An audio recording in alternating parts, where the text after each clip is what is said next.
we'll provide, free test scripts and free meter to you, but you need to go to this counseling on diet and exercise, and you'd go to those sessions, and they would give it to you at those sessions. Got it. And I'm curious, with the wellness program that you guys had with the Cooper Clinic, did you kind of contract with them directly, or did you go through a broker or through your health insurance plan? How did you kind of get that set up?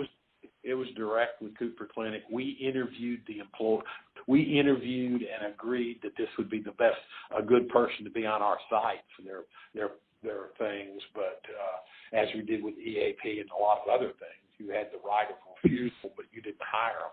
But they were Cooper people on our bigger sites property, and we were directly contracted with Cooper. We had a coordinator. We also had gyms at most of our bigger sites to work out, and tried to get work out with the general manager. He'll be in the gym at 4:30 after shift, and you can meet him, and we're going to have the Cooper person there to go through exercise to teach us some good exercise techniques, that type of stuff. Got it. So, because you talked a little bit about, the insurer going through the claims history and kind of identifying people who could benefit from a focused program.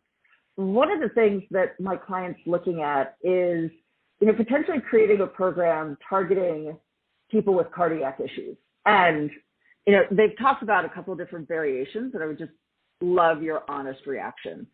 Okay. One is something that is, focused with people who are diagnosed with high blood pressure.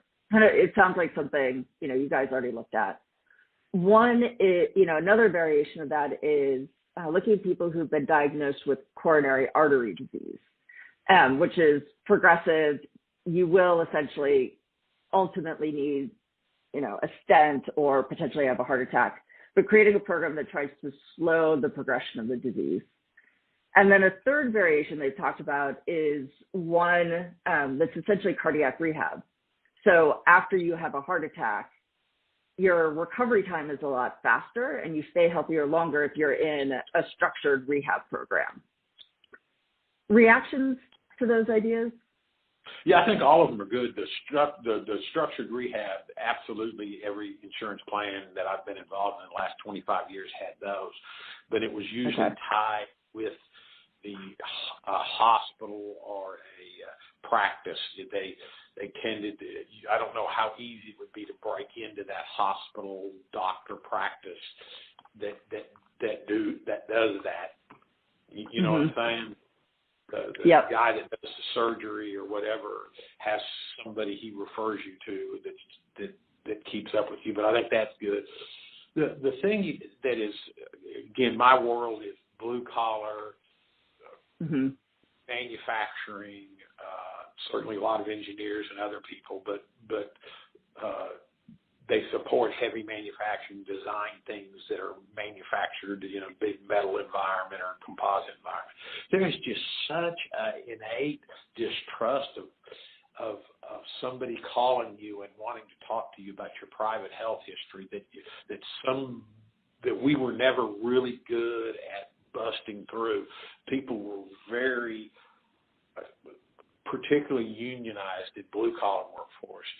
Wives or spouses were always, I've got complaints weekly about how does this person know that I've got high blood pressure, that, it's a union steward or somebody telling me this, and they're convinced on the next layoff list they're going to be on it because you're trying to get rid of all the high health care claims.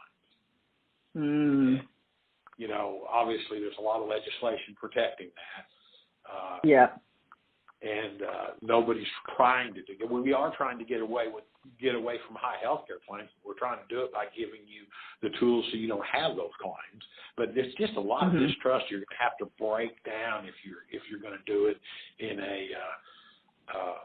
the environment I'm familiar with. I really don't have that much experience with millennials. My experience with millennials right now is, besides my daughters, are they come into the workplace with a belief that